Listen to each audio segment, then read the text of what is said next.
This is a film for people, about the city they live in, how the city is changing for the people.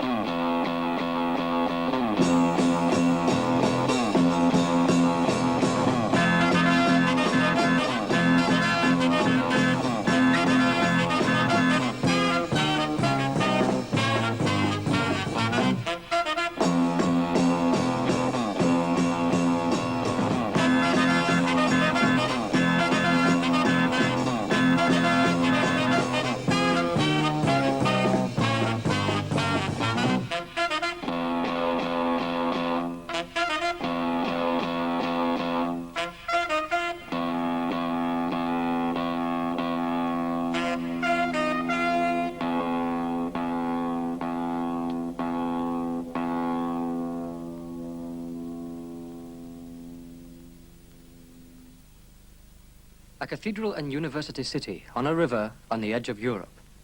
In 1707, Daniel Defoe visited Glasgow and found it one of the cleanliest, most beautiful and best-built cities in Great Britain. In 1707, 13,000 people in Glasgow. In 1707, a treaty of union between the Scottish and English parliaments. The Clyde flowed to the Atlantic. The Clyde was deepened and dredged. Glasgow grew, a mercantile and industrial city in the center of the Western world. In 1807, 100,000 people in Glasgow. In 1907, 750,000. By the middle years of this century, 1,100,000 people living and working in less than 60 square miles. The second city of the empire had run out of space. Its air and river were polluted, its social problems enormous. It had to change.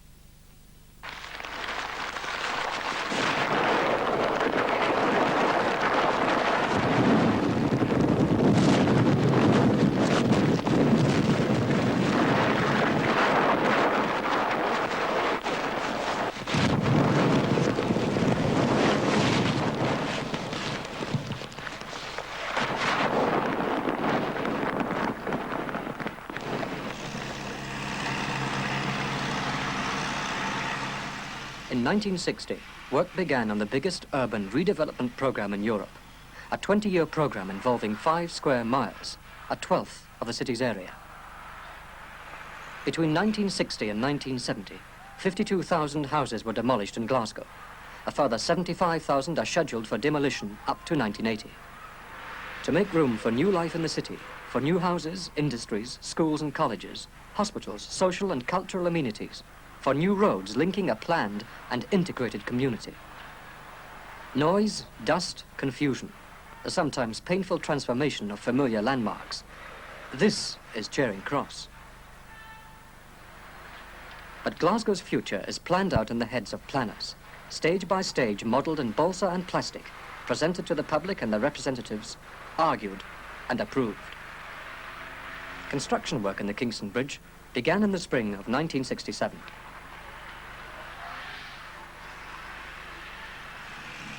Cowlairs Industrial Zone, an integral part of Springburn Comprehensive Development Area.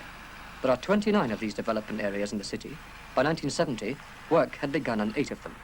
Another 10 were in the pipeline. In the city centre, Victorian grandeur, the Duke of Wellington, and a bank for the 1980s. The best of the old keeps its place in the new Glasgow.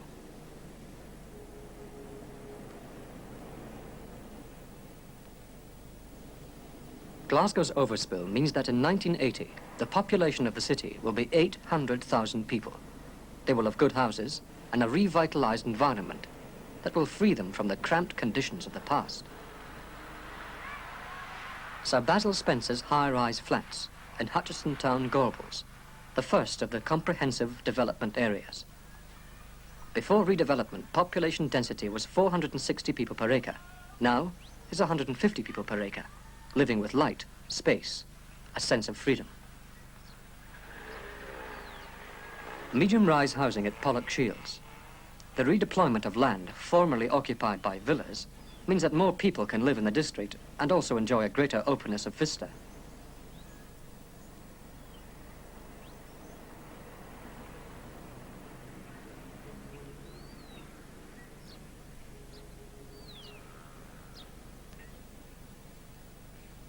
At Ibrox and in other parts of the city, low, medium, and high-rise housing are grouped together. Trees are an important feature of environmental planning. In 1969 alone, 33,000 new trees were planted in Glasgow. Between 1960 and 1970, 40,000 new houses were built in Glasgow, either by the corporation or privately. A further 23,000 will be built by 1980. Comfort inside the home, a spacious environment, room to move and clean air to breathe.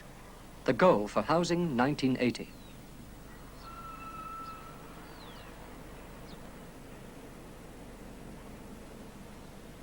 The future of any city develops out of its past, and this is not forgotten in the process of change.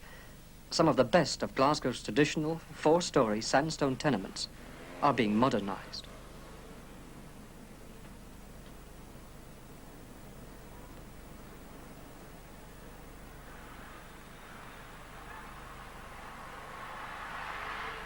But as Glasgow prepares for the 21st century, the pattern of life changes. Tenement life, with its jewelly pieces and wee shops, is disappearing. In its place, shopping precincts, located with new housing and new roads in mind. Shopping precincts themselves traffic-free, but provided with parking areas so that cars can serve and not confound the housewife and her family. The supermarket, modern abundance matching modern prosperity.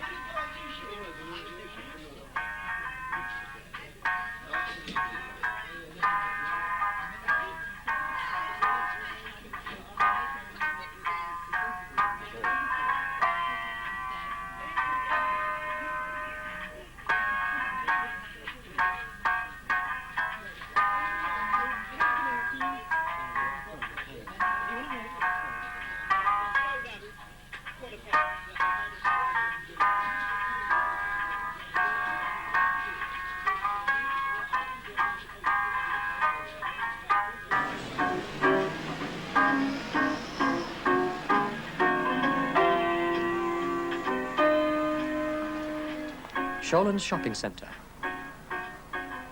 The shopping arcade at Gorbals. Shopping 1980 is convenience, safety, supplying the needs of material and physical excellence.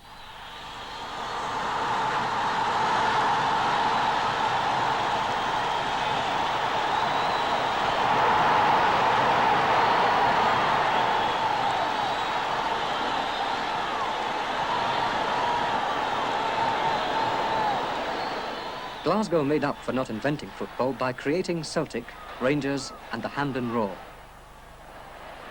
The city also has a strong schools and club rugby tradition.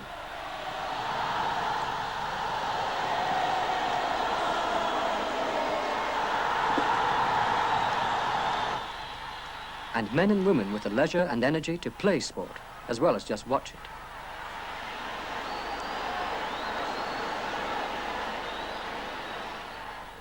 Bellahouston Sports Centre, the prototype for several to be built in the city, was regularly used by 7,000 members in 1970.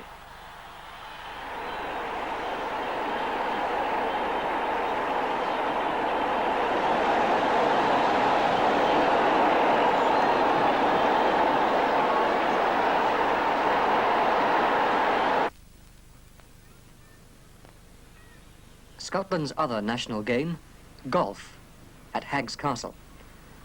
There are 11 golf courses within Glasgow city boundary, another 12 within a 1-mile radius.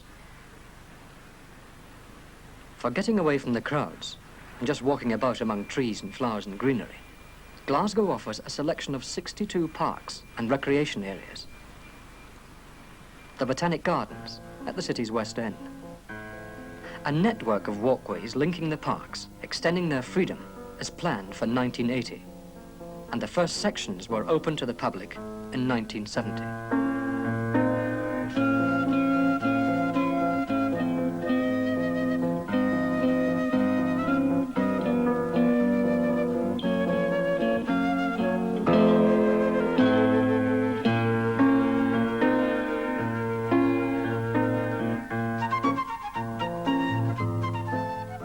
calm elegance of a former era.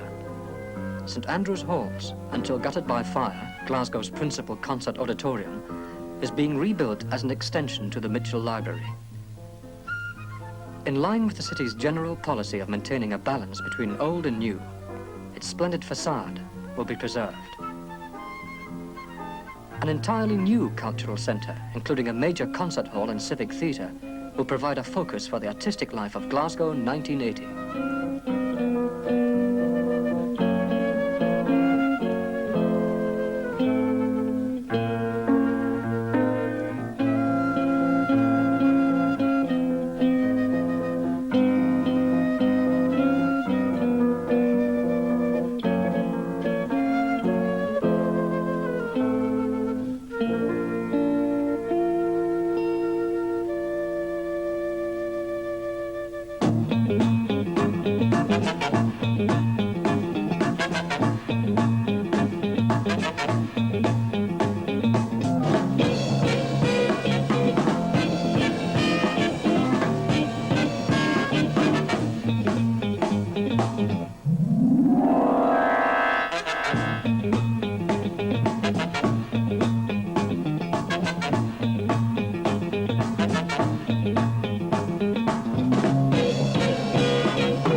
The noise of the city's nightlife dies away, and round midnight, the feel of Glasgow, nowhere more than in George Square. A statue of James Watt stands at one corner of the square. His portrait hangs in one of the city's galleries. In the 1760s at Glasgow University, Watt harnessed the power of steam, on which the city's merchants and industrialists grew rich. Their private houses today enrich the city's public life. Stirling's Library, the Scottish Stock Exchange in the centre of Glasgow, completely modernised inside, its exterior restored. Correlative with the period of Glasgow's greatest wealth was a flowering of architectural genius. Park Terrace, one of the finest examples of Victorian grace. Trinity Towers. The Glasgow School of Art, Charles Rennie Mackintosh's masterpiece.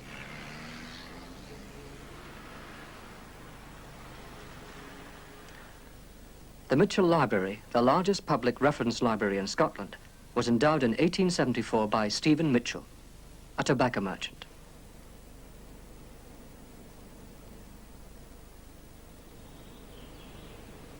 Pollock House, designed by William Adam, was gifted to the city in 1967. Glasgow's patron saint, St Mungo, and Glasgow University.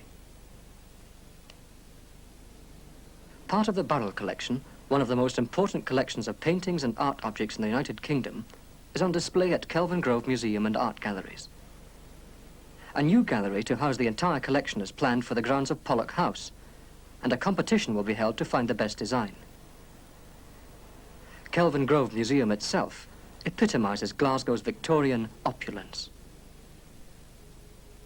At the city's Transport Museum, monuments of engineering magnificence. A railway locomotive built at Springburn in the boom years of steam and empire. And at Kelvin Grove, a Clyde-built steamship engine.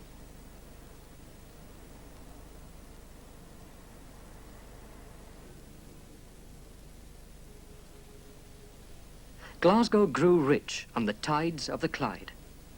The river itself grew dirtier and dirtier.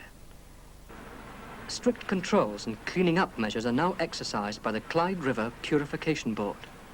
And by 1980, the river water will be pure enough to support fish once again.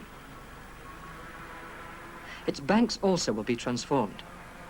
Ocean-going shipping will by then be operating chiefly in the deeper waters of the Firth of Clyde. Glasgow docks, Queen's, Prince's, Kingston, will be filled in and the recreated land attractively and usefully deployed. The grim lines of warehouses and waterfront factories will be demolished and walkways constructed so that for the first time in 100 years, the people of Glasgow will have the visual and amenity benefits of the river freely accessible. Time and the river. The river changes and the next generation grows. The newly built Sick Children's Hospital and the Queen Mother Maternity Hospital. The latest medical techniques are available for the newest citizens and their mothers. And the doctors of 1980, studying at Glasgow University's world-famous medical school, gain practical experience.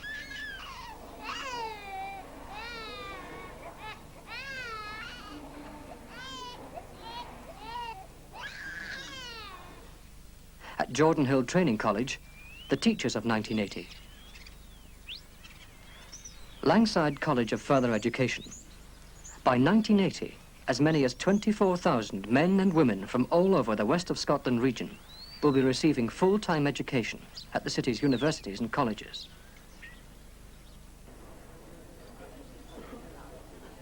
Part of a rapidly developing educational precinct near the city centre, Glasgow College of Building, and the young men whose skills will build the new houses and roads, offices and factories, hospitals, colleges and schools for their children, for the next generation.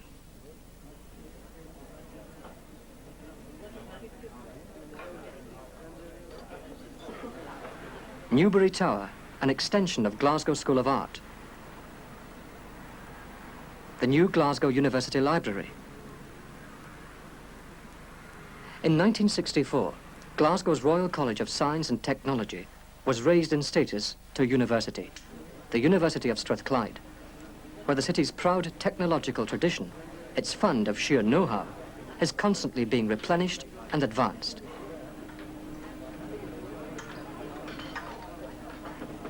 The new Glasgow, with its industrial estates and with the industrial and commercial zones of its development areas, gives its people space to work as well as space to live, greater physical and mental freedom, and understanding of what they do. Industrial Glasgow 1980 will not be oil, sweat, and back-breaking labor.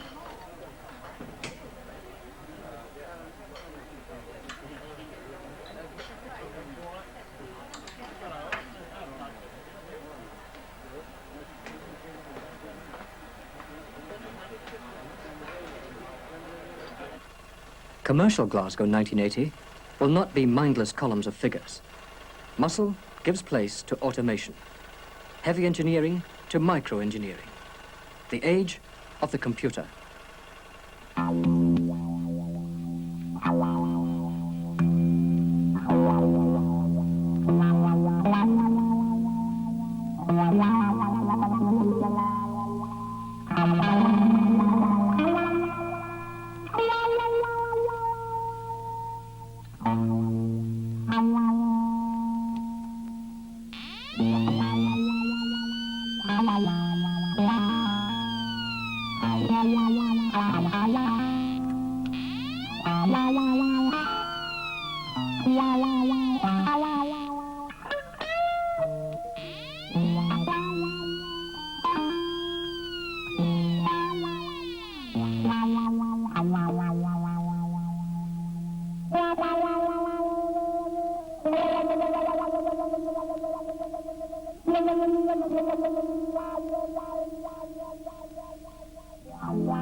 The art world might call these multiples.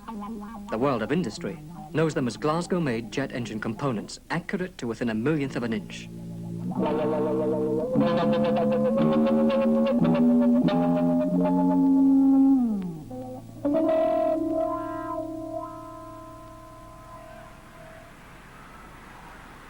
Glasgow consumes and produces, imports and exports. Its future growth depends on fast, efficient, automated handling of goods. Gushett Falls Rail Terminal in the southeast of the city handles 17 miles of standard international containers a week. Potentially, the Firth of Clyde is a deep-water port second to none in Europe. If the vision of ocean span is realized, the Glasgow region will become a vast container entrepot for the rest of Britain and Europe. Transportation, 1980. Glasgow's highway plan proposes a 4.5-mile inner ring road round the centre of the new city, making the central area easy to bypass, fast to get into, fast to get out of, more accessible. On June the 26th, 1970, a symbolic stage of this crucial development was reached when Her Majesty the Queen Mother opened the largest urban bridge in the United Kingdom. Built at a total cost of £11 million, the Kingston Bridge has a span of 880 feet over the waters of the Clyde. Its 5 northbound and 5 southbound lanes will carry 70,000 vehicles a day in 1975, 120,000 a day in 1990.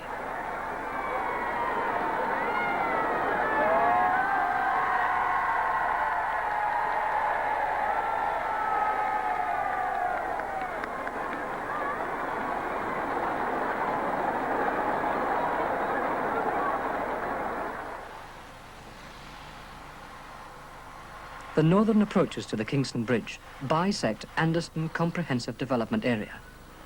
Immediately to the east of the new urban motorway are the glittering glass and concrete towers of Anderston's commercial zone.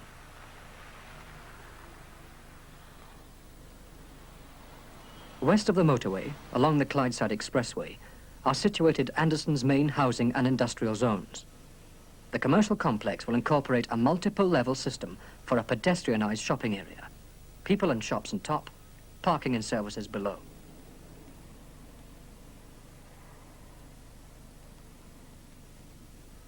Springburn Comprehensive Development Area.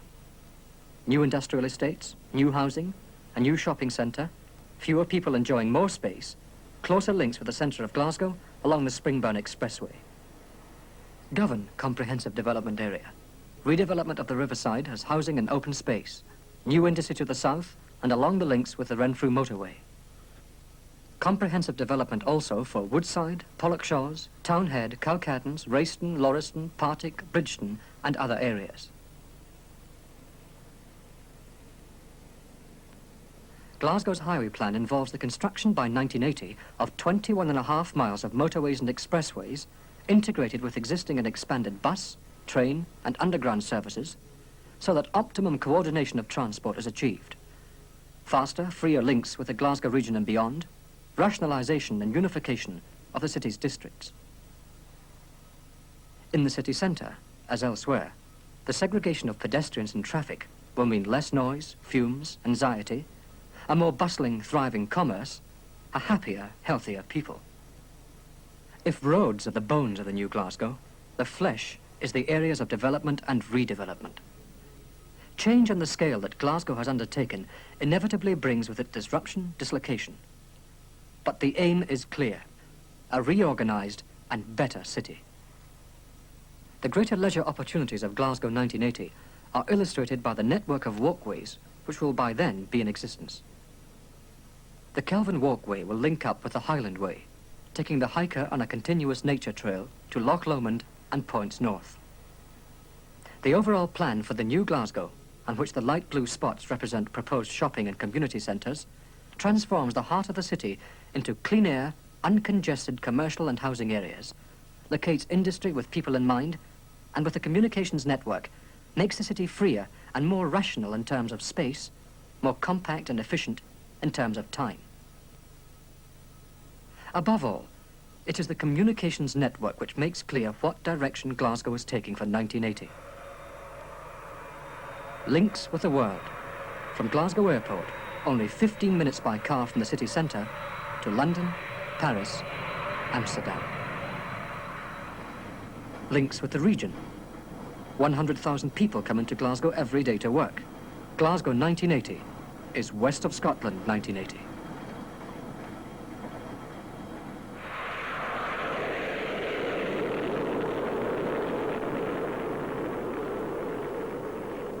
A city with a future as big as its past.